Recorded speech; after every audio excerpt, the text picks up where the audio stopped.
Di sore hari ini kita dikumpulkan oleh Allah Subhanahu wa taala dalam rangka untuk melaksanakan salah satu sunnah, menghidupkan sunnah Nabi Muhammad sallallahu alaihi wasallam, yaitu salat khusuf atau salat gerhana.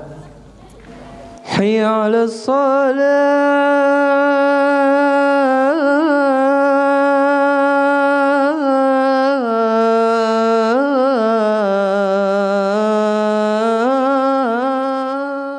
Allahu akbar.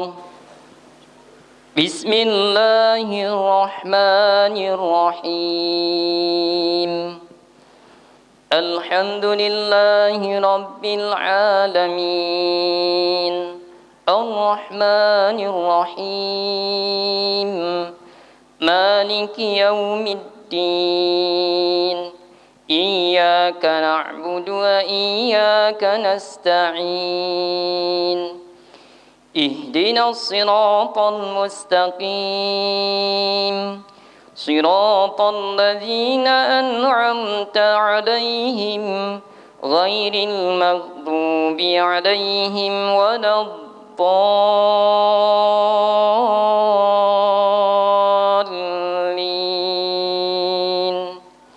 Amin.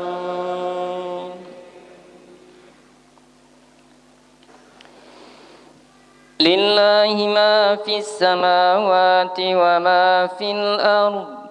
Wa in tubdu ma fi anfusikum aw tukhfuhu yuhasibkum bihi Allah fayaghfiru liman yasha' wa yu'adzibu man yasha'.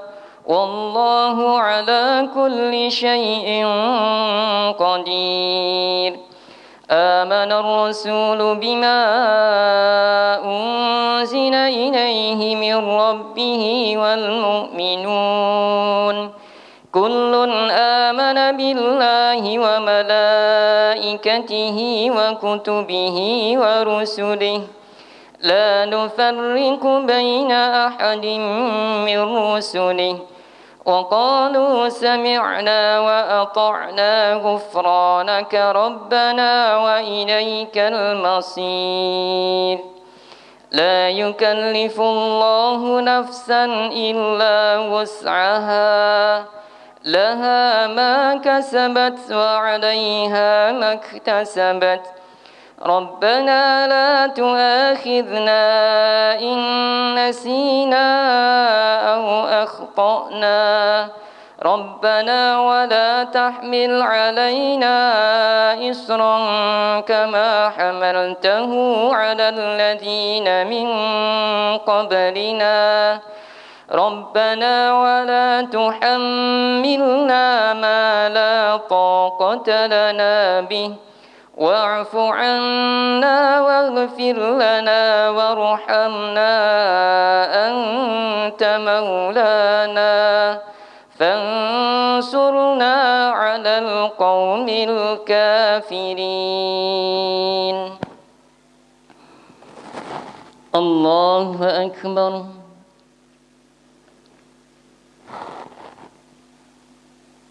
سمع الله لمن حمده. الله أكبر.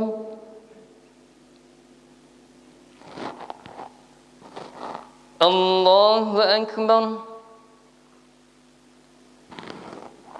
الله أكبر.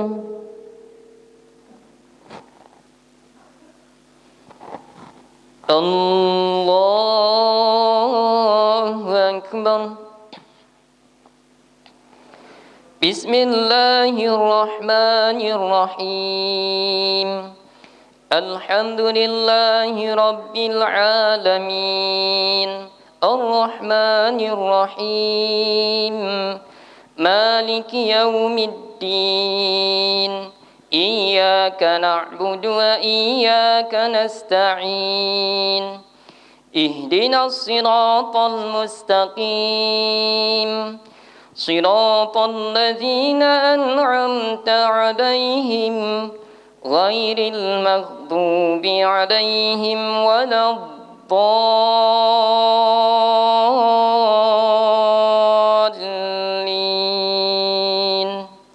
آمين.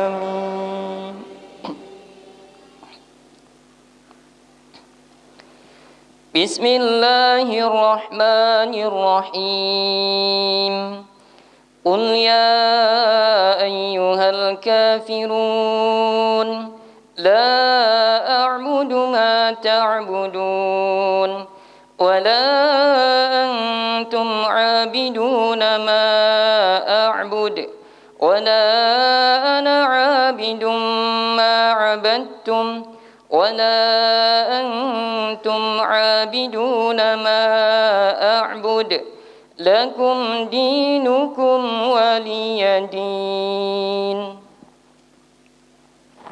الله أكبر.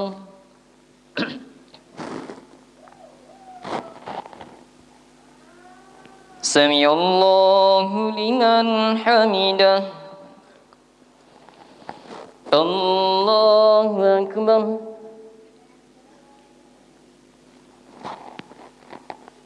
الله أكبر. الله أكبر. الله أكبر.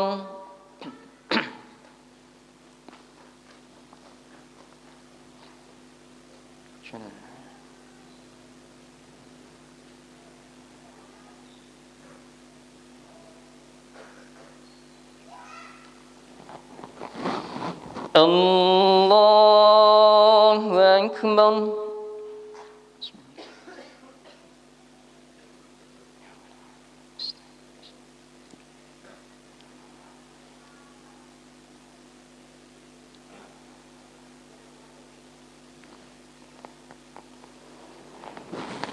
الله أكبر.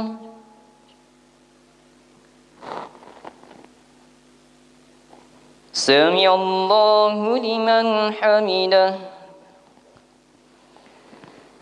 الله أكبر.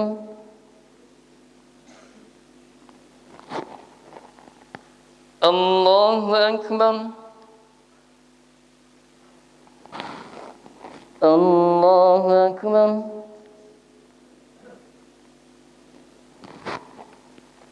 الله أكبر.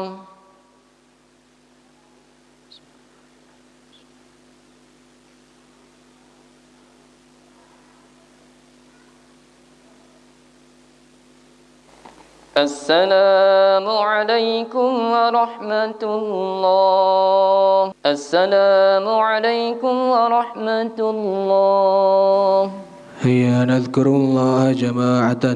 أستغفر الله العظيم. أستغفر الله العظيم. أستغفر الله العظيم. اللهم أنت السلام ومنك السلام تباركت يا ذا الجلال والإكرام. لا إله إلا الله وحده لا شريك له له الملك وله الحمد وهو على كل شيء قدير. لا حول ولا قوة إلا بالله. لا إله إلا الله ولا نعبد إلا إياه. له النعمة وله الفضل وله الثناء الحسن. لا إله إلا الله مخلصين له الدين ولو كره الكافرون. اللهم لا مانع لما أعطيت ولا معطي لما منعت ولا ينفع ذا الجد منك الجد. اللهم أعنا على ذكرك وشكرك وحسن عبادتك. إله ربي أنت مولانا سبحان الله. بسم الله الرحمن الرحيم الحمد لله رب العالمين الرحمن الرحيم مالك يوم الدين إياك نعبد وإياك نستعين اهدنا الصراط المستقيم صراط الذين أنعمت عليهم غير المغضوب عليهم ولا الضالين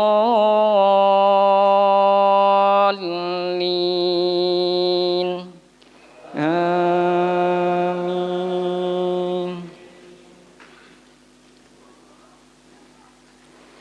بسم الله الرحمن الرحيم. ألف لام ميم.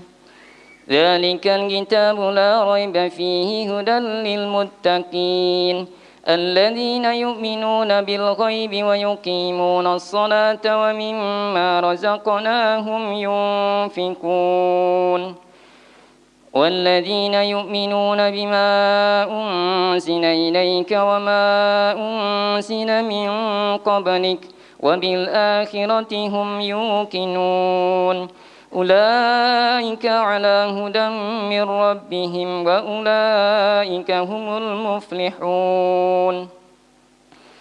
إن الذين كفروا سواء عليهم أأنذرتهم أم لم تنذرهم لا يؤمنون. ختم الله على قلوبهم وعلى سمعهم وعلى أبصارهم غشاوة ولهم عذاب عظيم. ومن الناس من يقول آمنا بالله وباليوم الآخر وما هم بمؤمنين يخادعون الله والذين آمنوا وما يخدعون إلا أنفسهم وما يشعرون. في قلوبهم مرض فزادهم الله مرضا ولهم عذاب أليم بما كانوا يكذبون. وإذا قيل لهم لا تفسدوا في الأرض قالوا إنما نحن مصلحون ألا إنهم هم المفسدون ولكن لا يشعرون. وإذا قيل لهم آمنوا كما آمن الناس قالوا أنؤمن كما آمن السفهاء ألا إنهم هم السفهاء ولكن لا يعلمون. وإذا لقوا الذين آمنوا قالوا آمنا وإذا خلوا إلى شياطينهم قالوا إنا معكم إنما نحن مستهزئون. الله يستهزئ بهم ويمدهم في طغيانهم يعمهون. أولئك الذين اشتروا الضلالة بالهدى فما ربحت تجارتهم وما كانوا مهتدين. مثلهم كمثل الذي استوقد نارا فلما أضاءت ما حوله ذهب الله بنورهم وتركهم في ظلمات لا يبصرون. صم بكم عمي فهم لا يرجعون. أو كصيب من السماء فيه ظلمات ورعد وبرق يجعلون أصابعهم في آذانهم من الصواعق حذر الموت والله محيط بالكافرين.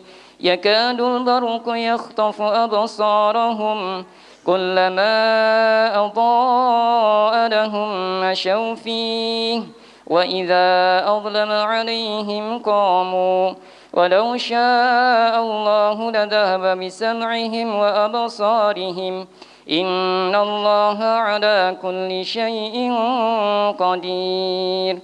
يا أيها الناس اعبدوا ربكم الذي خلقكم والذين من قبلكم لعلكم تتقون. الذي جعل لكم الأرض فراشا والسماء بناء وأنزل من السماء ماء فأخرج به من الثمرات رزقا لكم فلا تجعلوا لله أندادا وأنتم تعلمون. وإن كنتم في ريب مما نزلنا على عبدنا فأتوا بسورة من مثله وادعوا شهداءكم من دون الله إن كنتم صادقين فإن لم تفعلوا ولن تفعلوا فاتقوا النار التي وقودها الناس والحجارة أعدت للكافرين وبشر الذين آمنوا وعملوا الصالحات أن لهم جنات تجري من تحتها الأنهار كلما رزقوا منها من ثمرة رزقا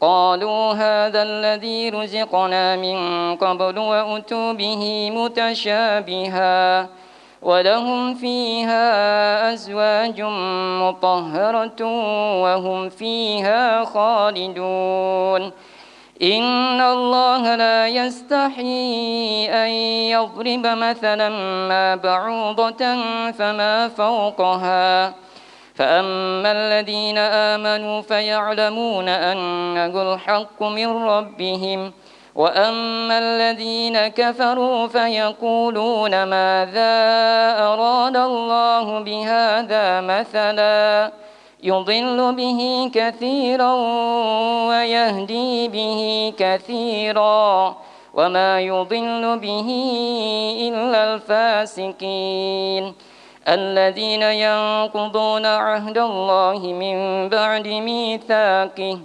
ويقطعون ما أمر الله به أن يوصل ويفسدون في الأرض أولئك هم الخاسرون كيف تكفرون بالله وكنتم أمواتا فأحياكم ثم يميتكم ثم يحييكم ثم إليه ترجعون هو الذي خلق لكم ما في الأرض جميعا ثم استوى إلى السماء فسواهن 7 سماوات وهو بكل شيء عليم الله أكبر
سمع الله لمن حمده بسم الله الرحمن الرحيم الحمد لله رب العالمين الرحمن الرحيم مالك يوم الدين إياك نعبد وإياك نستعين اهدنا الصراط المستقيم صراط الذين أنعمت عليهم غير المغضوب عليهم ولا الضالين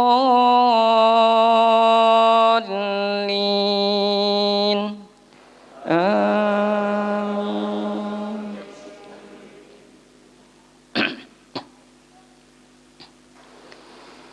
وإذ قال ربك للملائكة إني جاعل في الأرض خليفة قالوا وتجعل فيها من يفسد فيها ويسفك الدماء ونحن نسبح بحمدك ونقدس لك قال إني أعلم ما لا تعلمون وعلم آدم الأسماء كلها ثم عرضهم على الملائكة فقال أنبئوني بأسماء هؤلاء إن كنتم صادقين قالوا سبحانك لا علم لنا إلا ما علمتنا إنك أنت العليم الحكيم قال يا آدم أنبئهم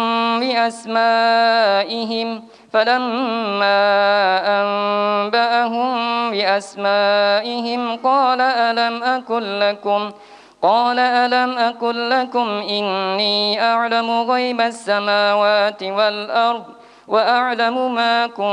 وأعلم ما تبدون وما كنتم تكتمون وإذ قلنا للملائكة اسجدوا لآدم فسجدوا إلا إبليس أبى واستكبر وكان من الكافرين وقلنا يا آدم اسكن أنت وزوجك الجنة وكلا منها رغدا حيث شئتما ولا تقربا هذه الشجرة فتكونا من الظالمين فأزلهما الشيطان عنها فأخرجهما مما كانا فيه وقلنا اهبطوا بعضكم لبعض عدو ولكم في الأرض مستقر ومتاع إلى حين فتلقى آدم من ربه كلمات فتاب عليه إنه هو التواب الرحيم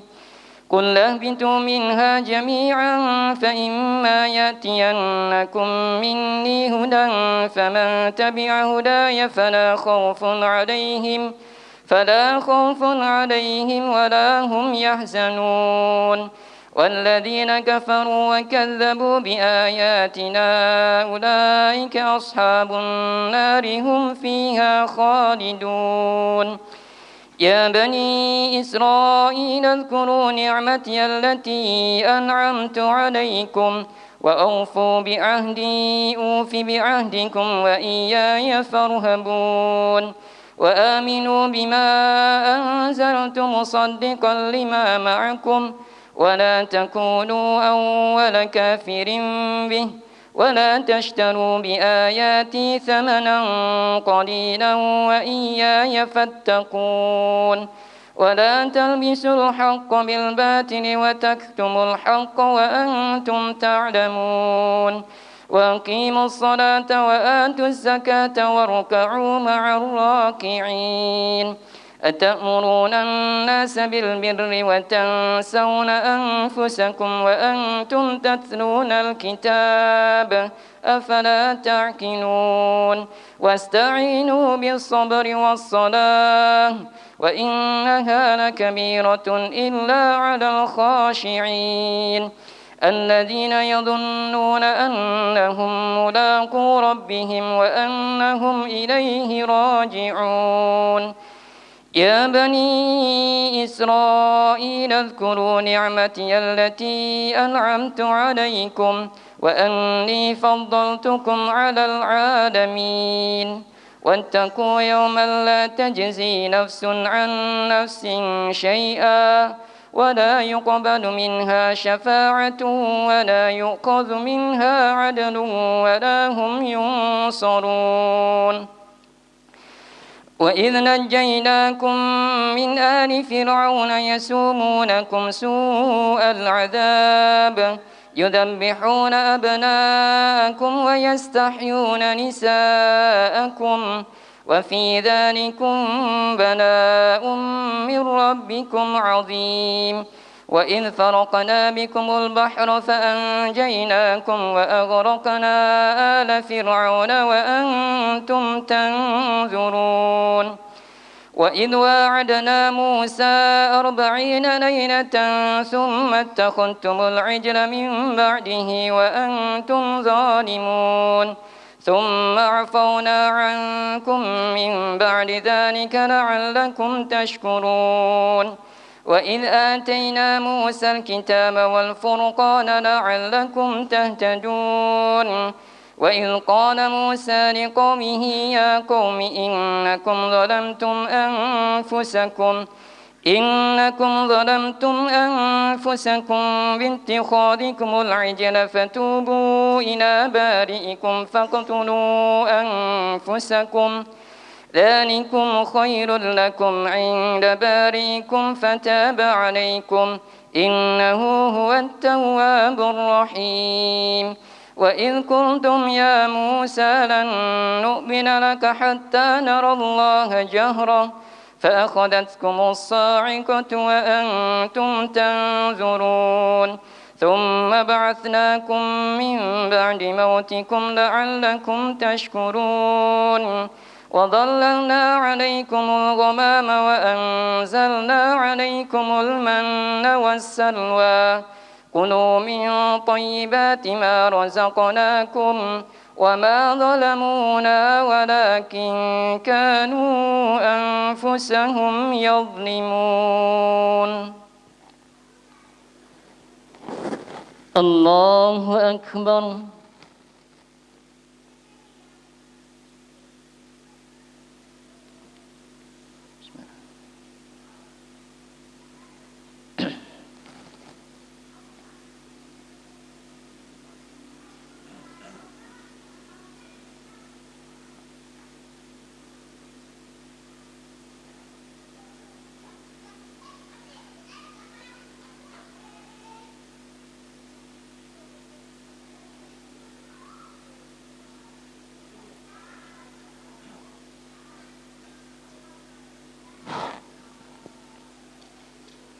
سمع الله لمن حمده ربنا الله أكبر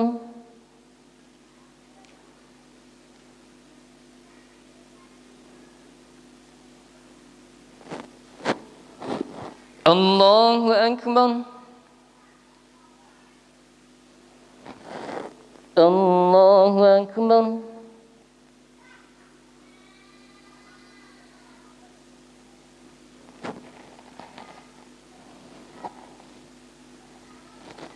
الله أكبر بسم الله الرحمن الرحيم الحمد لله رب العالمين الرحمن الرحيم مالك يوم الدين إياك نعبد وإياك نستعين اهدنا الصراط المستقيم صراط الذين أنعمت عليهم غير المغضوب عليهم ولا الضالين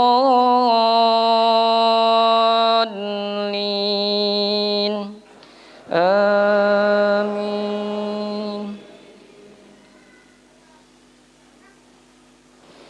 وإذ قلنا ادخلوا هذه القرية فكلوا منها حيث شئتم رغدا وادخلوا الباب سجدا وقولوا حطة نغفر لكم خطاياكم وسنزيد المحسنين فبدل الذين ظلموا قولا غير الذي قيل لهم فأنزلنا على الذين ظلموا رجزا من السماء بما كانوا يفسقون وإذ استسقى موسى لقومه فقل اضرب بعصاك الحجر فانفجرت منه 12 عينا قد علم كل أناس مشربهم كلوا واشربوا من رزق الله ولا تعثوا في الأرض مفسدين وإذ قلتم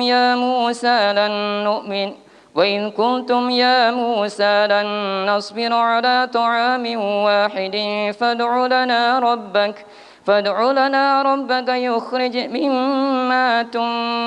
يخرج لنا مما تنبت الأرض من بقلها وكثائها وفومها وعدسها وبصلها قال أتستبدلون الذي هو أدنى بالذي هو خير اهبطوا مصرا فإن لكم ما سألتم وضربت عليهم الذلة أينما ثقفوا إلا بحبل من الله وحبل من الناس وباءوا بغضب من الله ذلك بأنهم كانوا يكفرون بآيات الله ويقتلون النبيين بغير الحق ذلك بما عصوا وكانوا يعتدون إن الذين آمنوا والذين هادوا والنصارى والصابئين من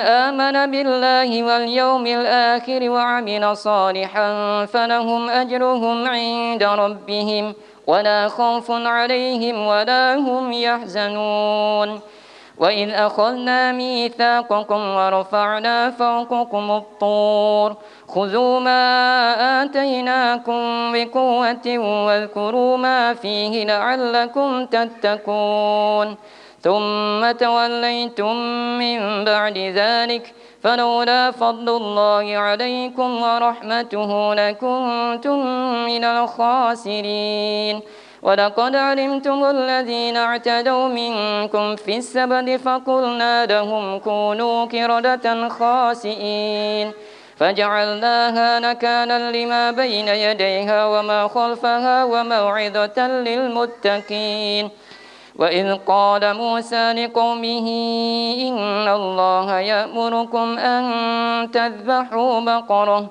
قالوا وتتخذنا هزوا قال أعوذ بالله أن أكون من الجاهلين قالوا ادع لنا ربك يبين لنا ما هي قال إنه يقول إنها بقرة لا فارض ولا بكر عوان بين ذلك فافعلوا ما تؤمرون قالوا ادع لنا ربك يبين لنا ما لونها قال إنه يقول إنها بقرة صفراء فاقع لونها تسر الناظرين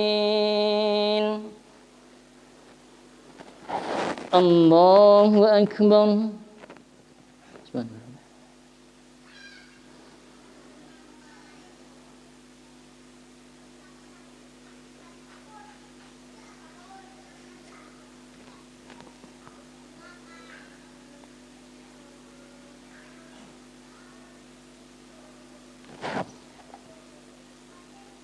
سمع الله لمن حمده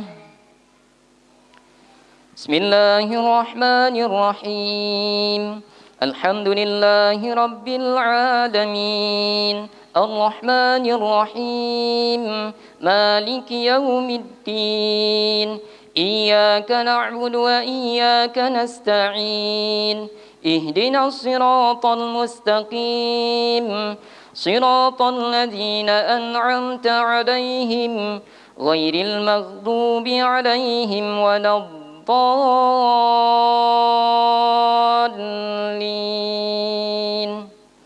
آمين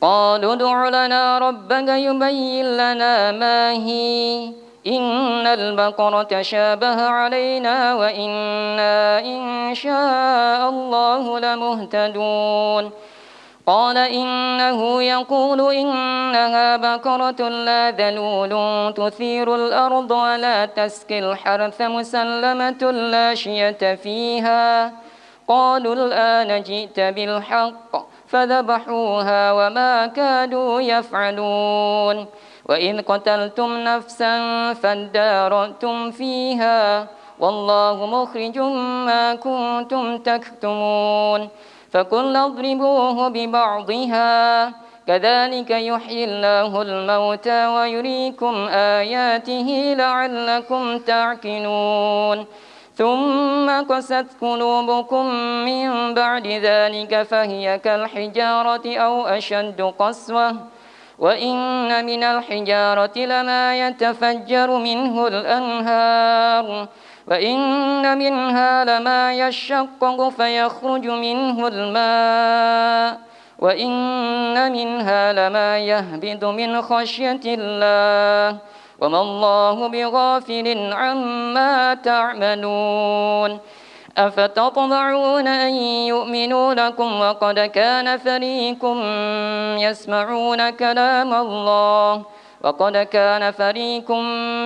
يسمعون كلام الله ثم يحرفونه من بعد ما عقلوه وهم يعلمون وإذا لقوا الذين آمنوا قالوا آمنا وإذا خلا بعضهم إلى بعض قالوا أتحدثونهم بما فتح الله عليكم ليحاجوكم به عند ربكم أفلا تعقلون الله أكبر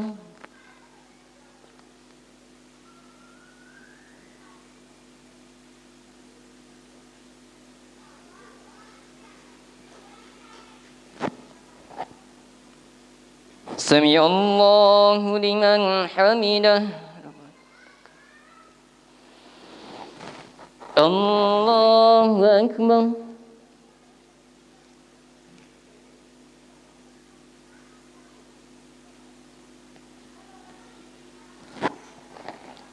الله أكبر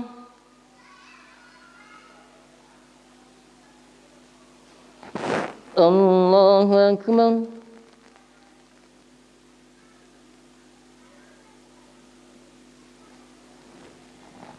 الله أكبر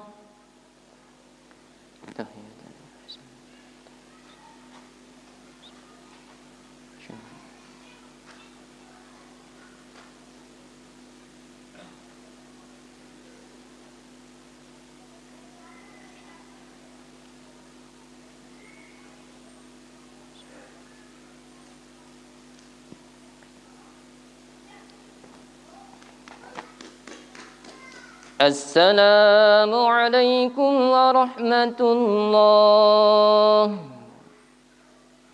السلام عليكم ورحمة الله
بسم الله الرحمن الرحيم الحمد لله الملك الحق المبين الذي أرسل آياته عبرة للمعتبرين وأشهد أن لا إله إلا الله وحده لا شريك له إله الأولين والآخرين وأشهد أن محمدًا عبده ورسوله المبعوث رحمة للعالمين اللهم صل على سيدنا محمد سيد المرسلين وعلى آله وأصحابه والتابعين لهم بإحسان إلى يوم الدين أما بعد فيا عباد الله أوصيكم ونفسي بتقوى الله فقد فاز المتقون فاتقوا الله ما استطعتم واسمعوا وأطيعوا وأنفقوا خيرا لأنفسكم ومن يوق شح نفسه فأولئك هم المفلحون. قال الله تعالى: أعوذ بالله من الشيطان الرجيم. ومن آياته الليل والنهار والشمس والقمر لا تسجدوا للشمس ولا للقمر واسجدوا لله الذي خلقهن إن كنتم إياه تعبدون. وقال نبينا محمد صلى الله عليه وسلم: إن الشمس والقمر آياتان من آيات الله لا يخسفان لموت أحد ولا لحياته فإذا رأيتم ذلك فادعوا الله وكبروا wasallu wa tasaddaqu. Jamaah salat gerhana bulan yang dimuliakan Allah Subhanahu wa taala. Pada malam hari ini, Rabu 26 Mei 2021, kita melihat fenomena alam berupa gerhana bulan total. Gerhana adalah bukti kebesaran Allah Subhanahu wa taala. Gerhana bukan sebagaimana yang diyakini sebagian masyarakat dahulu, bahwa itu peristiwa ditelannya bulan atau penanda bencana bagi petani, peternak dan lainnya. Keyakinan seperti itu tentu tidak benar dan salah besar. Gerhana adalah salah satu bukti dan kemahakuasaan Allah Subhanahu wa taala. Dalam Al-Qur'an, Allah Subhanahu wa taala berfirman, surah Yasin ayat 41, "Lasyamsu yanbaghi laha an tudrikal qamar walal lailu sabiqun nahar wa kullu fi falaki yasbahun." Tidaklah mungkin bagi matahari mengejar bulan, dan malam pun tidak dapat mendahului siang. Masing-masing beredar pada edarannya, pada orbitnya. Ayat ini menjelaskan bahwa terjadinya gerhana adalah ketika matahari, bulan dan bumi berada di satu garis lurus. Jika bulan menghalangi cahaya matahari ke bumi, maka itu adalah disebut dengan gerhana matahari, atau dalam istilah hadis Nabi Muhammad SAW disebut dengan kusuf. Jika bumi menghalangi cahaya matahari sampai ke bulan, maka itu disebut dengan gerhana bulan atau khusuf. Itulah fenomena yang sedang kita alami malam hari ini. Allah Subhanahu wa taala menciptakan bulan sebagai cahaya, matahari sebagai sumber cahaya, dan Allah menciptakan orbit atau garis edar segala benda langit untuk kehidupan manusia di bumi, dan sebagai tanda kekuasaan Allah Subhanahu wa taala bagi orang-orang yang berfikir. Oleh karena itu, marilah kita tinggalkan mitos-mitos ketika terjadi gerhana bulan atau gerhana matahari. Akan tetapi kita memperbanyak istighfar, banyak memohon ampun kepada Allah Subhanahu wa taala, dan selalu bertaqarrub kepadanya dengan berbagai amalan-amalan ibadah lainnya. Hadirin jamaah salat gerhana yang dimuliakan Allah Subhanahu wa taala. Nabi Muhammad sallallahu alaihi wasallam memerintahkan kepada kita bila terjadi gerhana untuk berdoa kepada Allah, mendirikan salat sunnah gerhana. Alhamdulillah malam hari ini barusan saja kita melaksanakannya, bertakbir dan bersedekah sebagaimana sabda Nabi Muhammad sallallahu alaihi wasallam yang diriwayatkan oleh Al-Imam Al-Bukhari dengan bunyi, "Innash syamsa wal qamara ayatan min ayatillah la yakhsifani li mauti ahadin wala li hayatihi fa idza ra'aytum dzalika fad'u Allah wa kabbiru wa sallu wa tasaddaqu." Sesungguhnya matahari dan bulan adalah dua tanda dari tanda-tanda kekuasaan Allah Subhanahu wa taala. Dan tidaklah terjadi gerhana disebabkan karena matinya dan hidupnya seseorang. Jika kalian melihat gerhana, maka banyaklah berdoa kepada Allah, bertakbirlah, dirikanlah salat dan perbanyak sedekah. Selain itu, Nabi Muhammad SAW juga mengajarkan kepada kita bahwa ketika terjadi gerhana, hendaklah kita menghadirkan rasa takut kepada Allah Subhanahu wa taala, sebab peristiwa tersebut mengingatkan kita akan tanda-tanda kejadian hari kiamat, atau karena takut akan azab Allah Subhanahu wa taala diturunkan akibat dosa-dosa yang senantiasa kita lakukan tanpa kita sadari.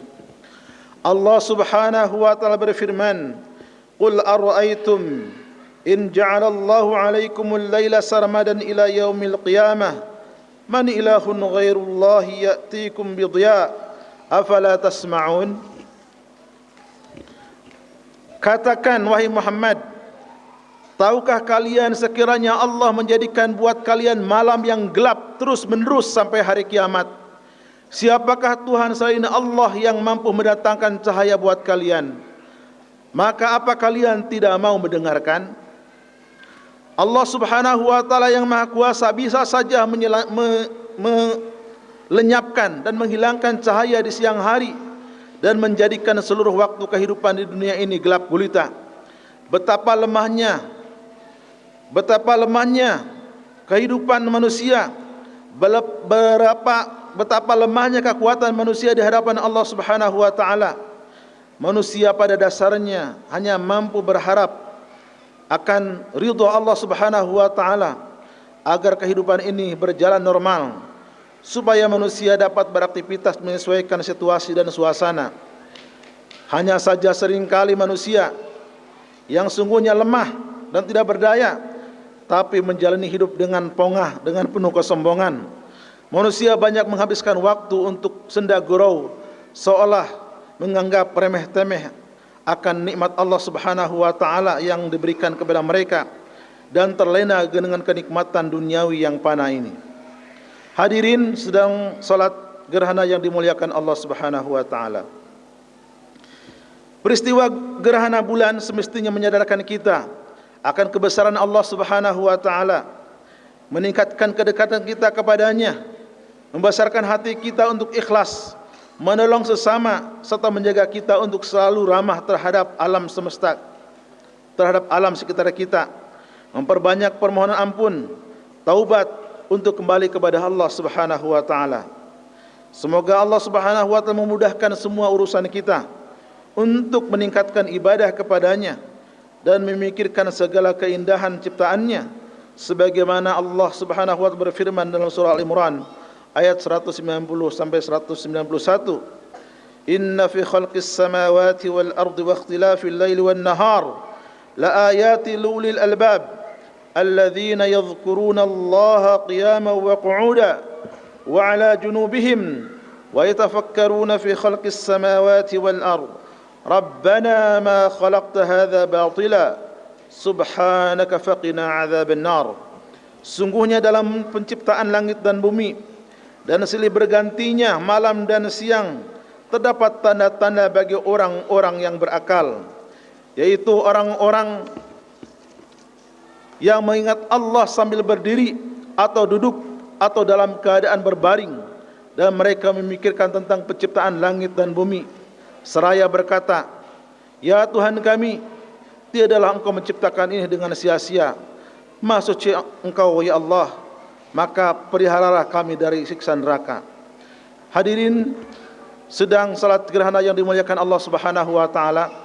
Demikian khutbah gerhana yang singkat ini mudah-mudahan mengingatkan kita semuanya akan berbagai nikmat Allah Subhanahu wa taala yang diberikan kepada kita semuanya, dan semakin kita ta'ajub bertakarub kepada Allah Subhanahu wa taala terhadap berbagai ciptaannya yang kita nikmati sekarang ini, termasuk gerhana bulan ini, mengingatkan kita akan begitu luar biasanya Allah Subhanahu wa taala, betapa lemahnya kita di hadapannya. Allahumma salli ala sayyidina Muhammadin wa ala alihi wa sahbihi ajma'in. Allahumma ighfir lil muslimina wal muslimat الأحياء منهم والأموات إنك سميع قريب مجيب دعوات يا قاضي الحاجات. اللهم أعز الإسلام والمسلمين وأذل الشرك والمشركين وانصر عبادك الموحدين وانصر من نصر الدين واخذل من خذل المسلمين ودمر أعداءك أعداء الدين واعل كلماتك إلى يوم الدين. اللهم انصر المجاهدين في فلسطين الله على عدوك وعدوهم وعدائنا. اللهم ادفع عنا الغلاء والوباء والزلازل والمحن وسوء الفتنة والمحن ما ظهر منها وما بطن عن بلدنا هذا إندونيسيا خاصة وعن سائر بلدان المسلمين عامة يا رب العالمين. اللهم ربنا ظلمنا أنفسنا وإن لم تغفر لنا وترحمنا لنكونن من الخاسرين. اللهم تقبل منا إنك أنت السميع العليم وتب علينا إنك أنت التواب الرحيم. سبحان ربنا رب العزة عما يصفون وسلام على المرسلين والحمد لله رب العالمين.